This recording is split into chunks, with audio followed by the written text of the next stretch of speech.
I must thank Layla Hool, whose grandma's watching from the Good Fish Reserve, and she gave me these peace beads at the very beginning of the evening, and Layla, they worked. So thank you so much for your support. I appreciate it. And you should also know the family connection that we have with our returning officer. Rick Orman was the very first campaign that I worked on in 1992 when he was running for leadership of the Progressive Conservative Party. And the reason I supported him is because he and my dad played football together at Crescent Heights. Dad is here this evening as well, Rick, if you want to go over and say hello. So I'm just so delighted that our big conservative family is all together in one room, united and strong.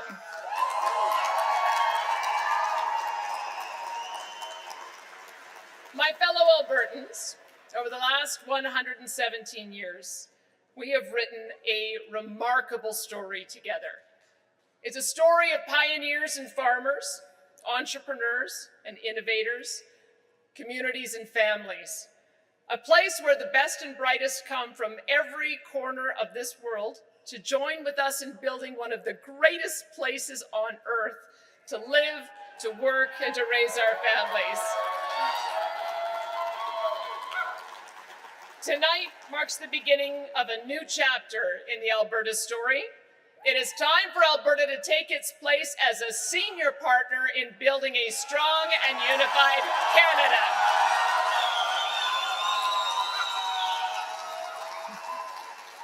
No longer will Alberta ask permission from Ottawa to be prosperous and free.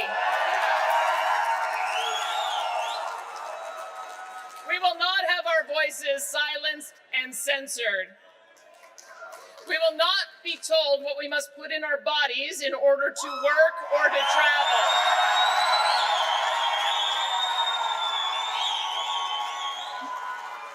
We will not have our resources landlocked or our energy phased out of existence by virtue signaling prime ministers. Albertans, not Ottawa, will chart our own destiny on our own terms, and we will work with our fellow Canadians to build the most free and prosperous country on earth. Before speaking further, I wanted to just thank first and foremost my husband, David. It's funny, when I started running again, somebody asked me if I'd gotten divorced, because David's standard answer when anyone asked me if I was getting in politics again was, yeah, she's welcome to get back into politics with her new husband. He still loves me after all this. Imagine that. My wonderful parents, Doug and Sharon, are here this evening, as my Uncle Blaine and my brother Doug and his wife Carrie. I'm delighted to have my family with me. But I do also want to congratulate and thank my fellow leadership candidates, not only for their commitment to the party, but also to democracy. Over the last several months, these great men and women have placed their lives on hold and sacrificed greatly because they love this province with all their hearts. They want to see our province move forward with strength and prosperity as much as anyone in Alberta. I want to thank Travis Taves for his integrity and for leading the charge in bringing our province's budget back to surplus from the brink of disaster under Rachel Notley's NDP.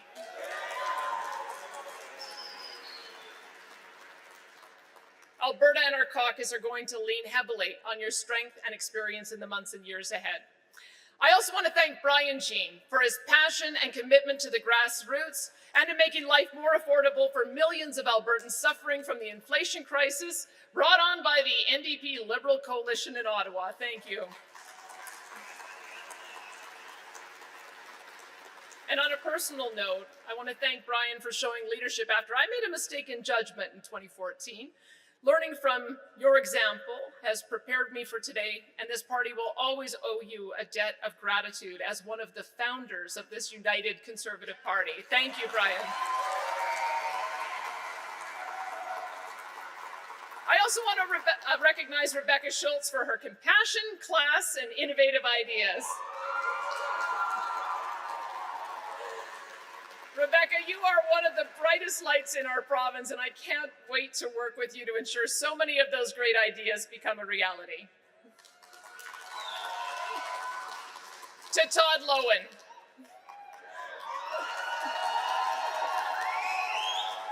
Thank you so much for reminding us that MLAs are the voice of the people in government, not the government's mouthpiece to the people.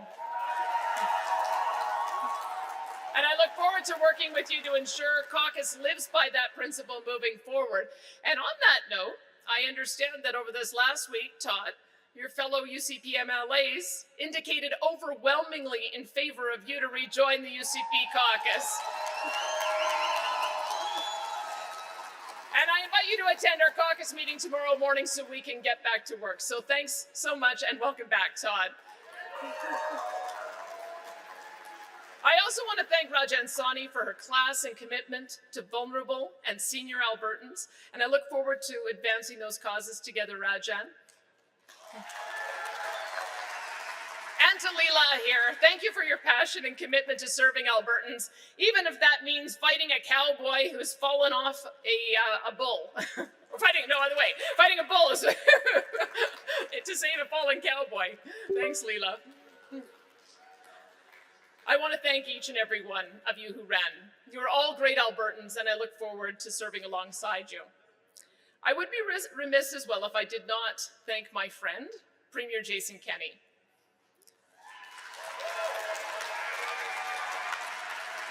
Let us remember that Premier Kenney has fought for Albertans for decades, first as an advocate for taxpayers, then as one of the most effective and influential Conservative cabinet ministers in Canadian history, then leading the charge on unifying the Conservative movement, running and beating Rachel Notley's NDP, and then governing as Premier for one of the most tumultuous times in Alberta history.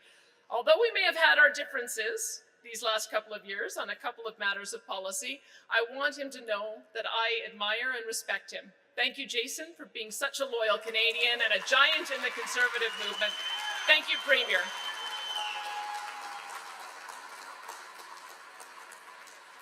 And a special thanks to my campaign team, who dedicated the last few months of their lives to helping us get to this moment. I simply wouldn't be here without you.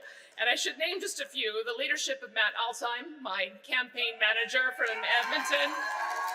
Yeah, you'll be happy to know he knows how to beat NDP in their own backyard. That's why we got him on our team. And Rob Anderson, who's been such a great support for me over the years, an incredible policy advisor. Thank you. And also the other team, I have to tell you, one of my campaign members would always introduce our team saying, we've got an LPN, an electrician, at-home mom's a single mom, a PhD, and a yak farmer. And that is no joke. Every campaign needs a yak farmer. And finally, thank you to our almost 125,000 UCP members and the thousands of volunteers from every campaign in all corners of our province. Thank you for loving and serving our province. Thank you for the hours spent fighting for your party, your candidate, and for the values that they represent. If there's one thing I've learned about Albertans, it's that we don't expect our leaders to be perfect, but we do expect them to stay humble, admit when they're wrong, and to learn from their mistakes. I love that about our province, and I'm grateful to have earned this second chance from you. I will never forget it, and I pledge to you tonight, I will not let you down.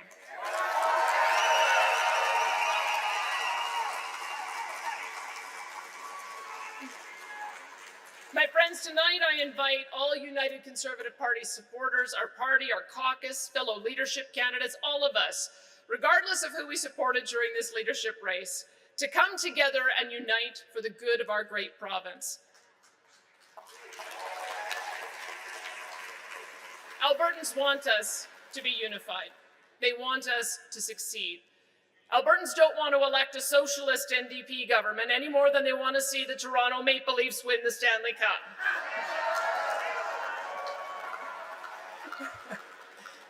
Sorry, honey. David's a Toronto Maple Leafs fan. However, my friends, Albertans will no longer tolerate infighting and disunity. They rightly expect their provincial Conservative Party to be competent, cooperative, and unified against the constant threat posed to our economy by the NDP Liberal coalition in Ottawa. Unity is not a talking point. It is an action. It is something you practice rather than preach. Now is not the time for settling old scores or rivalries. It's not the time to punish our fellow Conservatives for past mistakes. This is why, as Premier and leader of this party, I am wiping the slate clean. The membership has spoken.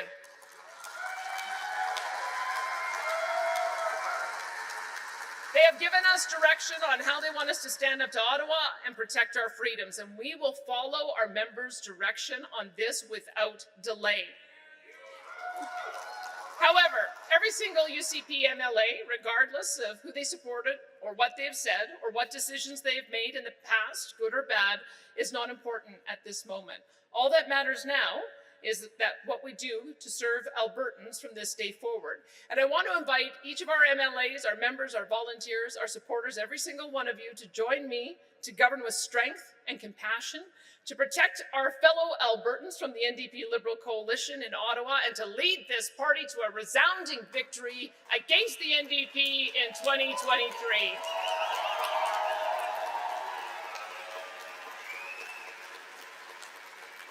To win in 2023, we need to focus on the issues Albertans are most concerned with. As you know, Canada and Alberta are in the midst of an inflation and affordability crisis that has been primarily caused by the fiscally destructive policies of the NDP coalition with the Liberals in Ottawa. When you flood the money supply with hundreds of billions in new spending and pursue policies that spike the price of energy and transportation, the result is crippling inflation that is hurting a sizable majority of Albertans. The 30-year-old university graduate living in her parents' basement because she can't afford the damage deposit on a rental. The single mom who has to resort to smaller and less nutritious meals for her young son and daughter because she can't make the budget stretch any further. The working father forced to take extra shifts and overtime because if he doesn't, he won't be able to pay for the extra interest being charged on the family's mortgage from repeated interest rate hikes. And the senior, living on a fixed income, anxious about how they're going to afford to pay for their needed prescriptions when their power and heating bills increase this coming winter. These are not uncommon stories. They are not exceptions to the rule. I've been speaking with hundreds of these Albertans for months. Albertans and all Canadians are suffering terribly every day at the hands of an inflation and affordability crisis. And that is why I find it so callous that in the middle of this crisis, the NDP Liberal coalition in Ottawa just decided to triple the carbon tax. This will only make energy and groceries and food and fuel and housing more expensive, everything we need to live. And I find it incomprehensible that Rachel Notley has so far refused to call on her federal NDP leader, Jagmeet Singh, to lobby his taxing cohort, Justin Trudeau, to reverse that terrible decision hurting Alberta families. There is no excuse for any party leader seeking to be Premier of Alberta to sacrifice the welfare of Albertans for the sake of towing the line of her federal party. It is time for Ms. Notley to put the welfare of Albertans above the anti-Alberta policies of her federal NDP leader.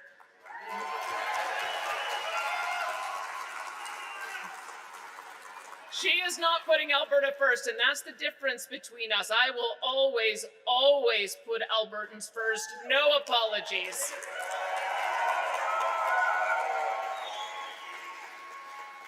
Clearly, Albertans want nothing to do with the Notley-Singh-Trudeau alliance of economic destruction. But to earn the trust of Albertans, we need to do more than just stand up to the NDP Liberal coalition. We must do more than be the party of economic growth and balanced budgets and debt reduction and lower taxes. That's just part of who we are as a party and as a government. But we also need to show Albertans that we can be trusted to compassionately care for our vulnerable and our seniors, especially in this time of crippling inflation. We need to reform the dysfunction of Alberta Health Services and repair our broken EMS services with swift, decisive action. That also means repairing our relationship with nurses and doctors. It means replacing managers with frontline staff. It means attracting additional health professionals from around the world. And it means that as Premier, when I direct AHS management to double ICU capacity by a specific date and give them the resources to do so, that direction is followed. immediately. And if they can't do that, then we will find others who can do it for them.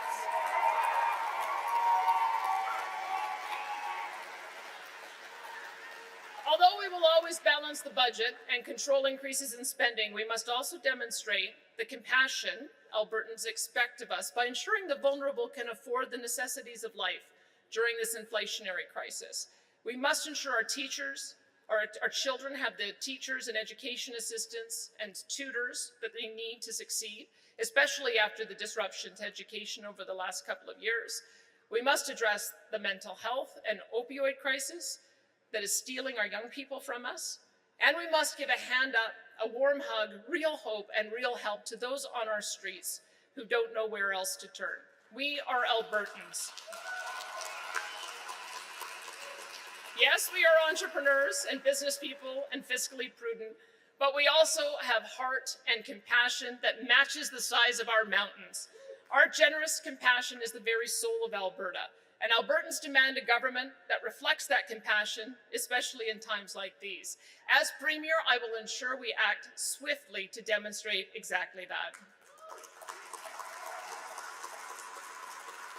Now, friends, in the months ahead, we must recognize that there are those in Ottawa and the establishment, even some in Alberta, that don't want to see our party be unified. They don't want us to succeed. And sadly, these folks will do and say almost anything to keep us from succeeding. They will dredge up old statements and mistakes from the past. They will use cancel culture and fear-mongering in an attempt to scare and dissuade Albertans from supporting our MLAs and me. For example, it is safe to say that many in the Notley-Singh-Trudeau alliance will claim that my plan to stand up to Ottawa with the Sovereignty Act is somehow meant to move Alberta toward leaving our beloved Canada. That is a lie. What Albertans want is for our province and all provinces to have our rights under the Constitution of Canada protected and respected by an increasingly hostile Ottawa regime that seeks to control every aspect of our lives.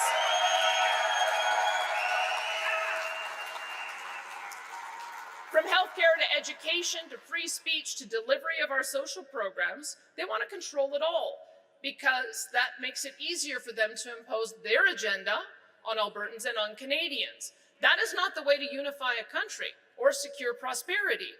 That is a road to division and economic ruin, which is why, in closing tonight, I want to speak to our fellow Canadians. Albertans love Canada. It is our country, our home. All we want is to live, grow, and prosper in the manner that we choose.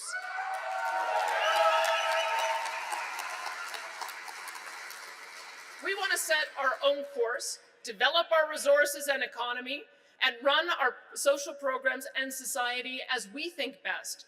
We also want to share our prosperity with the entire country. So tonight, I invite every Canadian to partner with us.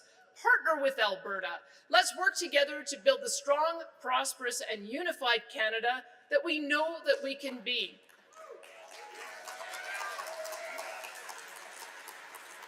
A Canada where provinces work together and empower one another to reach our unique individual goals and aspirations. A Canada that celebrates our great diversity of opinion and thought, rather than one that demonizes and sanctions one another for expression and speech deemed unacceptable by woke politicians in Ottawa. A Canada that respects all of our citizens, regardless of their religious, cultural, or political beliefs. Together, we can be the solution to the world's energy crisis and wrestle away the leverage that thug dictators are using against an energy-starved Europe. Together, we can be the energy superpower that provides billions of people in Africa and in Asia with the clean LNG needed to replace their reliance on coal, wood, and other high-emission fuel sources, saving billions of tons of emissions and replacing them with billions of dollars for our citizens and our economy and our social programs. We can become the nation that develops the breakthrough technologies that make continued fossil fuel use not only possible, but preferable for fueling the energy needs of this generation and the next. And we can feed the planet with our world-class food producers and technologies. We can build the most innovative, entrepreneurial, and well-educated workforce in the developed world, where students are taught to create and build and innovate rather than to conform, obey, and profess allegiance to failed and outdated ideologies. Alberta wants to play a central role in building that Canada with you as an equal partner, and I invite you and those you elect to join us in building the most prosperous and free country on earth.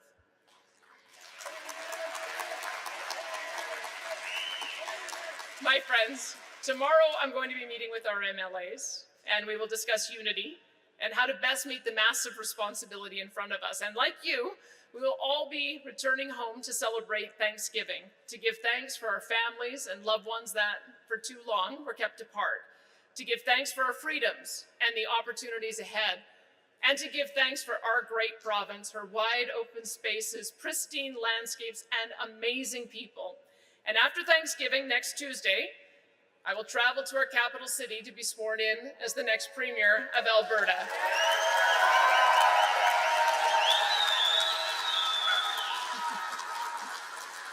And I can't wait to get started. Thank you, and may God keep our land glorious and free.